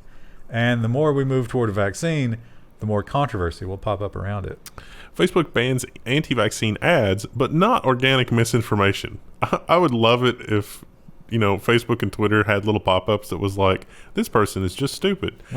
But then they would probably get that wrong sometimes. Oh, yeah. Most of the time. So, yeah, this is about all kinds of vaccines, but specifically the vid. And I can't remember which company is it that they're doing emergency. I guess if you're like really seriously about to die, they can skip all the nonsense and just pop you with their vaccine if you'll have it, which is interesting. Now we talked about Facebook and the Oculus. So although it's not the Oculus anymore, they've destroyed that part of the name. It's the Quest. But these are VR helmets. It's the Quest for people's personal information. When they bought this company, I remember we did that story, and they were like, no, we're going to let them be autonomous. We don't want to take over this. We don't need that. We're just, supporting this amazing new technology. We're investing in it.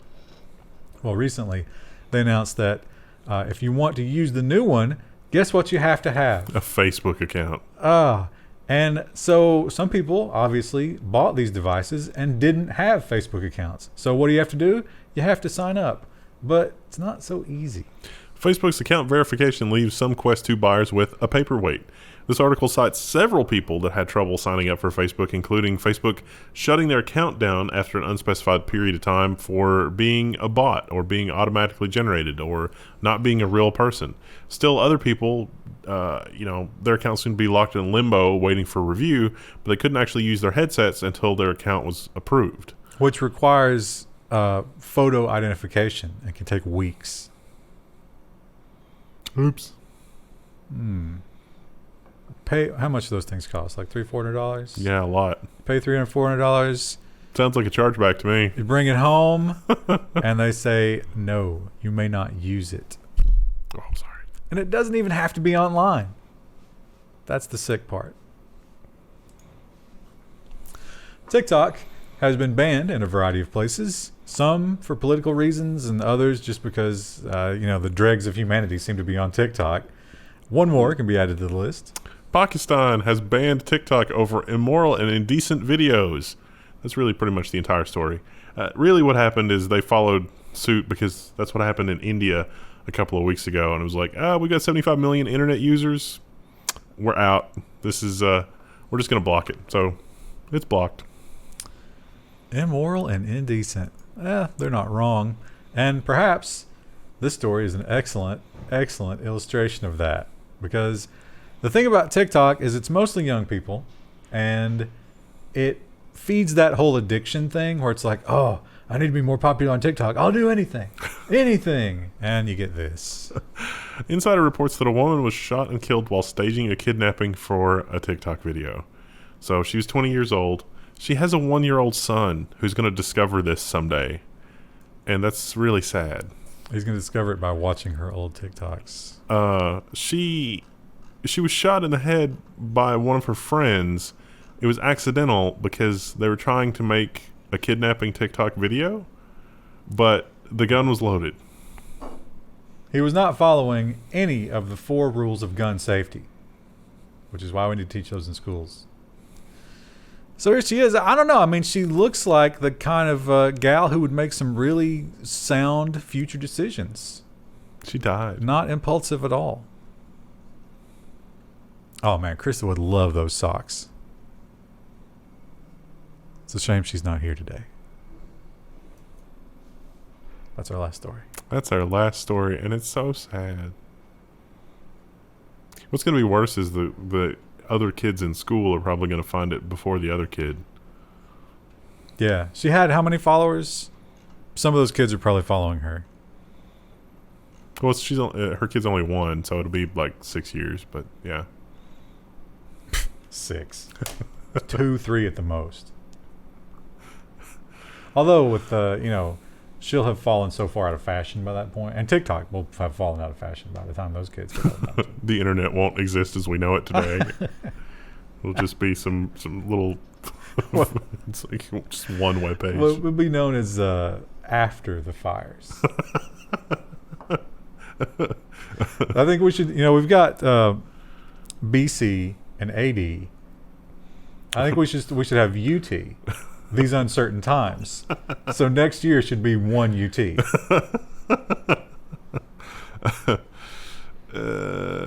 All right. We'll see you Friday. Friday we've got nonsense. You got that to look forward to. So if you're really just experiencing withdrawal, check out the Linode link. All right, we'll see you Friday. It's Friday, I think. Pretty sure. That means it's the 23rd of October, 2020. Or March 223rd, 2020. Or no, it's like 232. I don't know. We got a lot of nonsense today. And a little bit of social. A robot. We did social. Already. Robot and big news for those of you who love robots. What? And live in Phoenix. Let's say you're like, oh my God, I want to be inside of a robot. That's what I've dreamed of. Well, that's the dental robot. That's later. Your dreams can finally come true. Well, yeah, I guess you could. Okay, I was thinking something else. Yeah, your mind's in the gutter. Waymo starts to open driverless ride-hailing service to the public in Phoenix. The spoiler alert is you got to be in Phoenix. This is mostly rider only, so there's not even a test driver, although some of these do have a test driver. I have a feeling that there's a section of the city that they're absolutely rock solid confident in, and then there's some outlying areas that are like, not so much. And only if you're inside that area do you get the full rider only experience. The article writer had the foresight to ask about what they're doing for safety during the global situation, and then the answer was, we run the air conditioner for an extra few minutes. Which everybody knows is foolproof against the vid.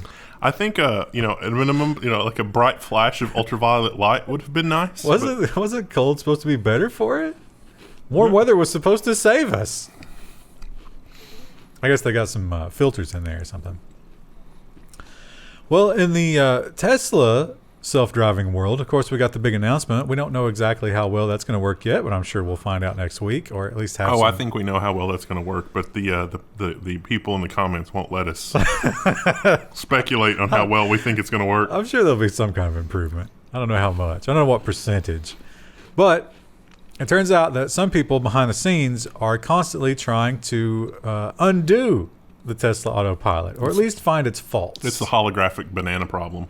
Yeah, and the holographic banana is fun and exciting when you're not doing 80 miles per hour. At that point, it becomes deadly.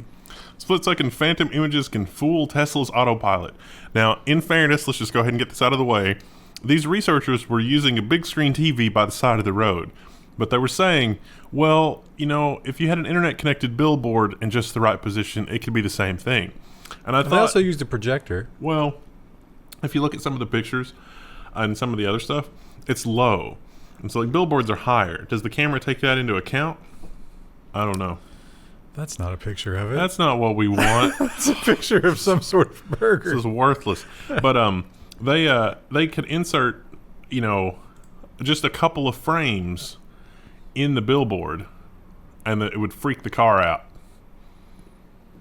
But you know what? If I was driving down the road and someone had mounted a television, that would freak me out. Now, the projection stuff, I could see that being, used maliciously. But again, I don't think you would ever encounter it. Well, it was like my driving story from the other day. Something weird is going on the road, you just instinctively slow down. Yeah. Well, the TV got the car to stop completely just by flashing up some images of a stop sign and projecting a pedestrian on the road. Although I guess that is the desired effect, right? Or you could cause maybe a pileup or something with that. But the most amazing carjacking ever. It's like, what did you do? It's like, I hacked the billboard to... Yeah, but the Tesla's so connected. It seems like carjacking one of those would be futile, right? Because if they can get on the phone... within 5 minutes, that'll be shut down. I'm pretty sure that I read some convincing, some of the Audis that have the drive-by-wire stuff. I'm pretty sure I read some convincing things that some heads of state had been assassinated by, drunk driving where their car was compromised remotely somehow. And that's going to be on everything soon. Yeah. This one's not so much a robot, but I wasn't sure where else to put it because it's not really a business venture. They want it to be. I don't know how successful they're going to be, but it is very interesting and maybe part of our future when we're all living in hive cities. This machine takes office air CO2 and turns it into fuel. So that's neat. It's going to capture carbon from indoor air and do something with it. This is actually a thing in office buildings now. They're trying to control the ratio of CO2 inside the building to have it be more reasonable than 1,500 parts per million. About 400, 500 is great. This can presumably cut it by half, depending on how much you have. And the question is, what do you use that energy for? Because you can't really store it. And they're thinking, so far, they've used, obviously, a heater. That's the basic one. But also a coffee maker and an oven. Well, it definitely appears to the... I mean, it appeals to the lizard brain of, your typical manager in an office scenario, which is... Oh, there's another way that I can exploit the workers to lower the operational costs of the building. Yeah, let's turn their old skin cells and whatever they breathe into fuel for the business. That sounds great. He pulls you in at the end of the week, and he's like, Dave, you're really just not outputting enough CO2. We're going to have to get you a treadmill desk. Let's get those breaths per minute up. Oxygen is free for now. We always talk a lot about battery technology, and that's one of the big bones of contention with the Tesla people, because like Battery Day, he announced this great new battery, but where is it? We have seen headline after headline after headline of revolutionary battery, carbon-based batteries they're going to charge on seaweed or whatever. Just amazing stuff. Where are they? I can't get them. They don't exist. I want them. That sounds great. But maybe, thanks to the robots, that will be accelerated even more. AI is throwing battery development into overdrive. So they've got a picture of lithium batteries here. Those are not lithium-ion batteries. Oh, ruined. They're talking about predicting how good different cell configurations are going to be. And it really started out as battery testing. So you take a lithium-ion battery and you run it through a bunch of charge cycles and you see how it's going to do over the lifetime of the battery. Well, this AI got so good that after a couple of charge cycles of just regular lithium-ion batteries, it could tell you exactly what the lifetime of that cell was going to be. And the scientists, followed through and did months of charge-discharge cycles with those lithium-ion cells, as you have to do to actually test it. And the AI's predictions were right in line with what those cells were doing. And the scientists don't really know how. How does it know how good a cell is going to be after just a few charge cycles? Now, it is recording a lot of data, a lot of really minuscule data about every charge-discharge cycle. But how is it that the AI is able to do that on just a few cycles in a way that, human observation is like there's nothing that's immediately apparent to us in doing that, because otherwise we would do it during the manufacturing process to bend batteries, but we're not. And so this AI is so good they can now try a bunch of different chemistries and they don't have to wait months to test it. Here are two predictions for you. We love predictions on this show. Wendell likes to bathe in when he gets them right, which, I get them wrong a lot too. We don't talk about that. Maybe not the best thing to do. But anyway, here, I'll give you two. Someone's going to come up with a phone app that's going to tell you when to charge your phone for maximum battery life. And number two, Apple is going to ban that app. I can get behind that level 1 prediction. That is exactly going to happen. Microsoft wants to get a good headline. That's the headline here. Not exactly the headline. Microsoft wants AI to be more helpful to people who are blind or use wheelchairs. Researchers are building diverse training data sets that include information from people with low vision and individuals with conditions like ALS. What can the AI do to help you get around and navigate and see stuff and that kind of thing? That is a thing that you don't think about, because ALS, that's the thing that Hawking had. It does cause your face to get like all twisted and messed up, and facial recognition probably wouldn't know what to do with that. Just a little insult to injury there, if you have that. The three that they point out are really all about vision, though. Basically just ways to make AI work for people with vision impairment. That's cool. Microsoft also did those controllers, the accessibility controllers. Oh, that was a cool project. Ben Heck still sells those on his store. You know the famous like hacker that was like putting things like that were never meant to be inside of. I'm gonna make the portable Neo Geo or whatever. He does accessible controllers. There's a lot of really cool stuff. They're all handmade. They're all really awesome. Yeah, it's a good project. Alphabet is working on all these new experimental things. They have so much money, and they really do throw a lot of stuff against the wall just to see what might be the next big thing. This one is it's cool, but the level of power here, where they talk about, like, you know, it's down to the berry, I worry about that. I worry that this could become... There wasn't enough details here. They could use this in a negative way. Alphabet's latest X project is a crop-sniffing plant buggy. A new project called Mineral is tracking sustainable food production. So this thing rolls over your crops and inspects every plant individually, at least according to the description. I question how true that could really be, but... How do you think it... What's the naming convention it uses to record the information about the berries? Yeah, I don't know. It's interesting. I wonder how much that weighs. What happens when it runs over a mole? But it measures stuff about the soil and the crops, their color and their health, and I guess watering and stuff like that. Interesting. Again, it's a shame that Chris is not here because she's the big gardener.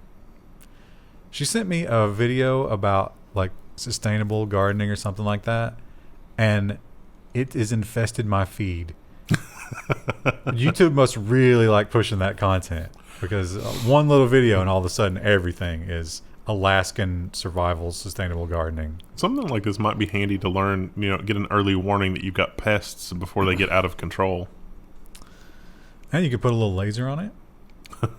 Maybe a little grappling arm. What's that smell? We've vaporized a lot of caterpillars today. A lot of caterpillars. Snails. And you alluded to this story. The story is about the malfunction. But I explored this further, and this is an amazing robot. It really is, yeah. Because there's a little control station that comes with it, and someone sits in the other room, and they simulate a difficult patient. It's amazing. Malfunctioning dental school robot is the scariest thing you'll see today. And so it's all about the video. Yeah, this is on Twitter, so you check out the Daniel Holland's Twitter. But it looks like a bad connection between the control unit. Got some noise in the line there somewhere. So they point out that this is a Japanese invention, and they use this in their dental schools. There was some confusion. No, it's not. It's the synergy between the dental school simulator robot and also a sex robot. Well, company. they weren't sure about the sex robot part, but they did approach a sex robot company because they wanted it to be more lifelike. It's pretty lifelike. Surprisingly, yeah. It's also a little androgynous. You think that's on purpose? Probably, yeah. But yeah, so if you follow the rabbit hole here, there's another video where there's a girl working on this thing, and there's a guy in the other room, and he pushes a button, and it's like and they tell it's like raise your left hand if you're in pain, and its little left hand raises up. Terrifying. Traditionally, when you are in dental school and you want to experiment, you do it on low-income volunteers who can't afford dental work otherwise. Oh, those are still there. You just don't get to those until later. That's probably good. Probably a good thing. My mom was in one of those. That's how she got some of her teeth worked on. Really? Yeah. That's... Well, there's a reason that's really surprising that we won't talk about. That was part of that. Oh. Yeah. Was that kind of like an underhanded... Yeah. Wow. So we talked about xCloud, and xCloud is Microsoft's new thing where it's like, hey, listen, we're going to run these games on anything, including a browser, thanks to Apple. So it doesn't matter what kind of hardware you've got. And someone has proven that it, in fact, doesn't matter what kind of hardware you've got. Here's Doom running on a Samsung fridge, thanks to xCloud. You can get xCloud on a fridge before it's even on the iPad because Apple is really, really stupid. And this is not Doom DOS. This is Doom Eternal, the new one. Because it's running in the cloud. Because why else? And also, they were able to pair their controller with a fridge because that's obviously a thing that you need to be able to do with your fridge. Yeah. Fantastic. That's going to, bored kids who are waiting for mom and dad at like Best Buy and Lowe's. It's going to open up a lot of opportunity for them. Yeah, it really is. Comcast had themselves a nice little get together with a cable industry thing that they were doing. And of course, because of the uncertain times, you got to do it remotely. And he was in the middle of talking about how great Comcast Wi-Fi really is. The president of the company, I think. Yeah, president of technology. How amazing that this technology is when something hilarious happened. Comcast president of tech falls offline while boasting about how great cable is for connectivity. He lost connectivity. Although when he eventually regained connectivity, he blamed LTE for that. Although this, event was recorded, and that's the only part that you can't watch on replay. Weird. I'm sure there's a rational explanation for that. We've been having the confirmation of the new Supreme Court Justice, or who may be the new Supreme Court Justice. And to say that every little detail is being picked apart is an understatement. Oh, we're frothing in the mouth over everything. And so she made a statement that some people thought was offensive, but traditionally isn't considered offensive. But now, thanks to the magic of revisionist history, Merriam-Webster changes its definition of quote-unquote sexual preference as Barrett gets called out for using the term. So beginning Wednesday, the fifth definition for sexual preference included the word offensive. So is it sexual preference or sexual orientation? And I can't believe that there's so many other things to be having a debate about. But she didn't say anything like actually wrong. So they had to find something. Now let's do a little thought experiment here. You just had some cookies there. They look delicious. Would you say that you enjoy cookies more than uncooked broccoli? I will say that I have an orientation toward banana pudding and everything else is secondary. Would you say you were born with that orientation? Oh, yes. I definitely was born with a predilection toward banana pudding. So me saying that you have a preference... That's deeply offensive. You could eat... if you really wanted to force yourself, you could eat anything other than banana pudding. But you prefer... Yeah, I do prefer banana. I'm not saying that I wouldn't enjoy the broccoli. I might. I don't know. Depends. Just depends. The world we live in. And while we do sort of underhanded kind of things to control the language over here, it's getting more and more overt. Across the world, in the Chinese Communist Party, they don't mess around with any of that nonsense. Whenever we have a story that's that absurd, we always have to juxtapose. Because they will just straight up tell you that you're not allowed to say certain things. Now here's, before we do the headline, I've heard Genghis and I've heard Genghis. I've heard Genghis, yeah. Which one do you think is right? I think it's Genghis. Engagement challenge. Yeah, I don't know. Somebody that's a native speaker, let us know. The Guardian reports that China insists the Genghis Khan exhibit not use the words Genghis Khan. The article goes on to describe how China is seeking to de-emphasize Mongolian descent, I guess, Mongolian heritage, Mongolian culture. So they don't want to talk about Genghis Khan as Genghis Khan. They just want to refer to him as King Mongol, I guess. To be fair, he whipped their asses. That's an embarrassing time in the history of every nation that he went against because they couldn't handle him. Horse archers for the win. He unlocked a new tech, and the other players could not handle it. It's like in Civ when you get nukes and everybody else is still on like steam power. Yeah, exactly. I feel like we've done a story about Amethyst Realm before. We have. Yeah. It's been a few years. And tumultuous years in her life because she was on the road to a happy marriage, but no more. 'Tis better to have loved and lost than never to have loved at all, I suppose. Who is Amethyst Realm? A woman calls off wedding to ghost fiancé as he, quote, started doing drugs and partying a bit much. So apparently they went on some kind of vacation together, her and her ghost fiancé. And you think she paid for a ticket for him? No. Her ghost fiancé apparently rounded up a bunch of other ghosts, and that caused some problems. And then apparently her ghost bad fiancé influences was doing some drugs or something. And drinking. She's just like, no. Drinking and drugging and being out all hours. And bringing these other ghosts into her home uninvited.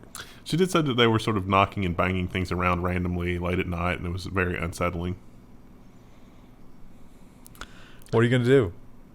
Now, her history is that she was married to a living man and fell in love with this ghost as they moved into their new home. The ghost was already living in the home and offered herself to him in the biblical sense. And has since, I think, exclusively dated ghosts.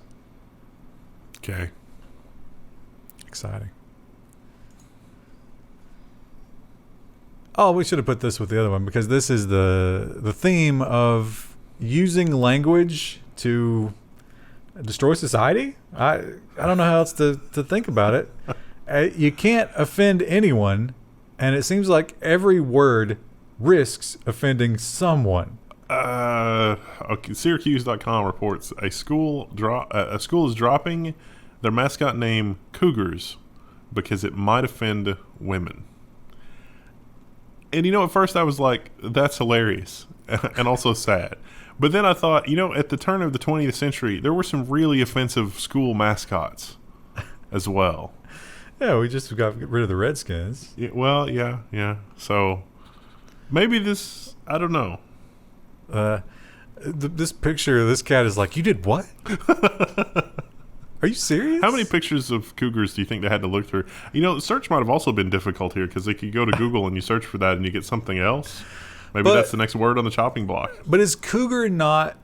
I mean, it's a term of endearment, right? It's a woman who is older but still attractive enough to pull the younger men, is what I've always thought it meant. I don't think that... If you're called a cougar... and you're old enough to be in the cougar category, I think that's a term of endearment. Engagement challenge, because there's so many cougars in our audience. probably got one or two. Logan Paul. Now, we've done, I think this is the same one, right? There's two of them, and I don't know the difference. But one of them was going to fight, what's his name, the boxer, Mayweather. And we talked about how self-destructive that was, and that perhaps he's suffering from a severe lack of attention as the world, boils over with so many other events. And I think that has been proven true because once again, the severe lack of attention seems to have led him to self-destruction. Logan Paul goes to the hospital after Pokemon joke ends in disaster. And that headline would definitely encourage you to go read the article, but because I have pity on my fellow human being, let me save you the trouble. It was fake. He had a fake, he has a real one, I guess. The article doesn't really say that. It makes it sound like that he got a real one. But he got a fake one, and then he, on video, found out it was fake and was playing it up for the camera, punched a glass window, and hurt himself very badly on the window. And he had to get 9 stitches. Twitter must be blocking it because it's an image of a wound, I guess. They're not showing us the stitches. So yeah, there's apparently this card, which is insanely valuable. I think it's worth almost $250,000. Yeah.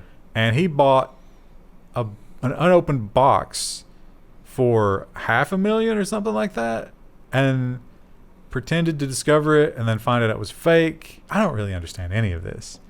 And then punched a window, but the punching of the window seems to be real. Yeah, the punching of the window was real and caused an injury.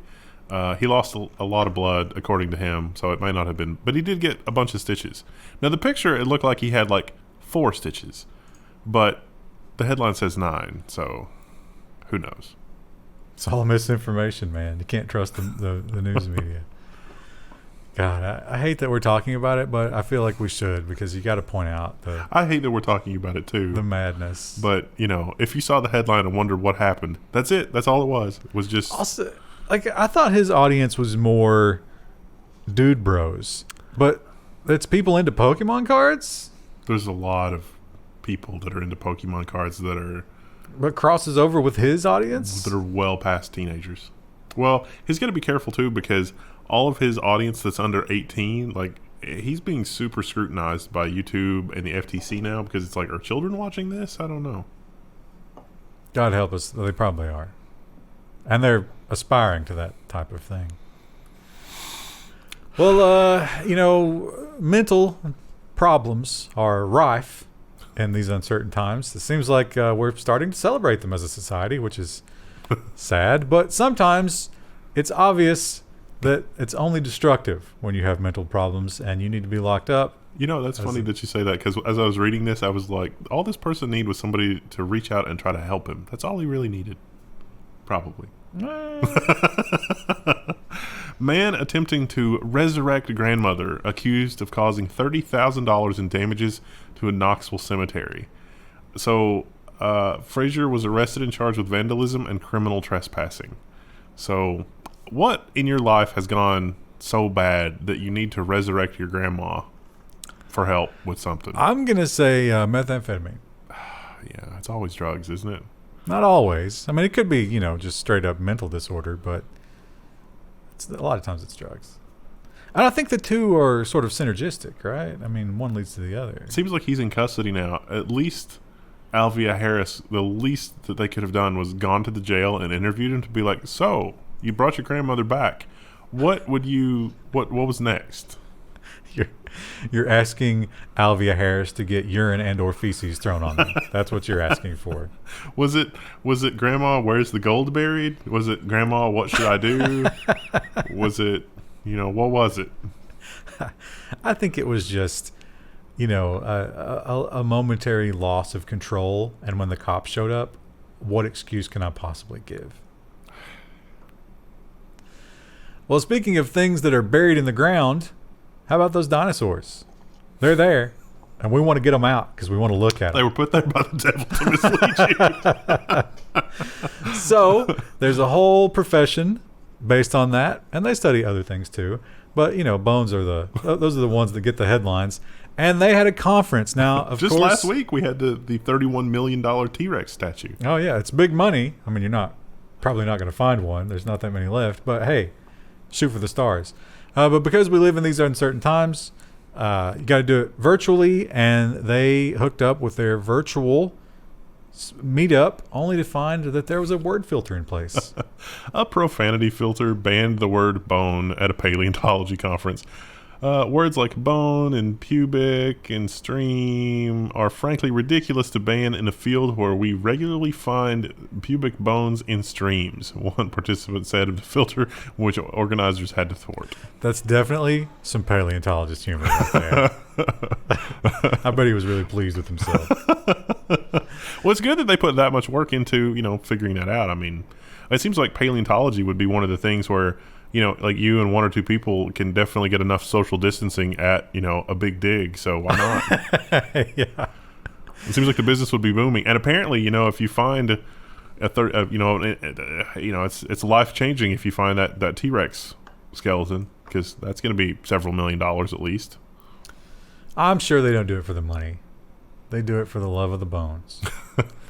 Now, unfortunately, I say unfortunately, there's something there, but one person had to take, because it's like fun, and they're like, oh, haha, we can work around it, we can remove the words. It's kind of a fun little story to tell, but one guy had to get offended because he figured out that Wang was not allowed, but Johnson was. So then the declarations of racism began. Bother. And finally, I was not familiar with Miss Princess. Were you? No. First I had heard of her. Well, a young lady. Now, one thing about, I don't know if it's necessarily the uncertain times they're doing. I'm sure they're lending to it, but there has been a revolution in adult entertainment. It's gone from the big studios, Big P, and it's now in the hands of these, individuals. Because things like OnlyFans and what's the other one? There's another one. I guess Patreon there for a while, but then they were like, no, we can't do that. When Patreon was doing all that, we were literally like, we need to create something like OnlyFans, and we just never followed through with it. Oh, my God, we could be retired right now. And imagine how history would have thought lovingly of us as the innovators. We would have not talked about that. It's just like... But anyway, nope. If you're a young girl, especially, like a quirky young girl, and especially if you have another thing that makes you famous, you can go on there and you can make a ton of money. But you got to be careful when you choose a name. Nintendo forces a rebranding for adult entertainer Pokeprin CXSS. I mean, I just think you pronounce it princess, right? But No, Prin cross-site scripting. She was trying to create awareness. So here she is. Now, Adult entertainment and information security professional. The problem, obviously, is Poke. She tried to trademark the name. The Nintendo lawyers, basically, like a flashing red light went off in the Nintendo law office, and they dispatched tanks and planes to her location. They made her give up her T-shirt money. Her T-shirt money. You can't do it. This is almost on the level of the Disney and the Birthday song. But she points out, she was like, "Hey, now there's another Poke, right? Pokemon. Oh yeah." And this, I think she used that comparison, and she was like, "Hey, I'm pretty sure they're focusing on me because, you know, I show the pornographic content. Yeah, that's the difference here." But also, she got their attention by filing a trademark with LegalZoom. Yeah. Which, LegalZoom, you know, when the forces of Nintendo show up, it's not. Now, Poke, does that actually translate to pocket? I don't know. Probably. Can you trademark that? I wouldn't think so, but Nintendo has gotten away with worse. Now, here's the question. How long until someone in the Nintendo legal office is like, maybe we should take her skin? Yeah, because of the tattoos? Yeah. Yeah. Oh, those are Pokemon related, right? Yep.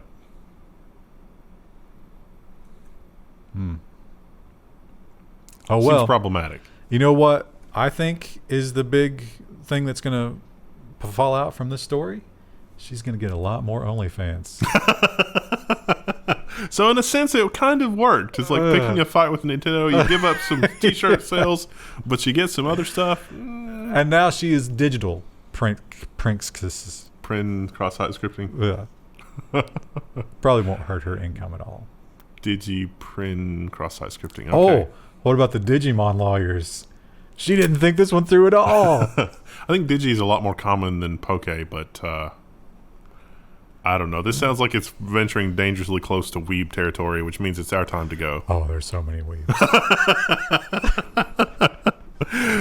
We're going to have to do some more Linode content to wash that out of our system. Something tells me that our audience might feel really strongly about this. Please work on your skills when the Linode link and, you know. Listen, if you use your Linode credits and you become adept at one of these cutting edge technologies and you work from home and you get a really good career, imagine how much money you can give to this girl. I thought you were going to say that you wouldn't derive your self-worth from... No. Oh, yeah, all right. Well, I mean, you know, it's fine. Oh, by the way, you can support us on Floatplane and Patreon. Thank you very much. We'll see you next week.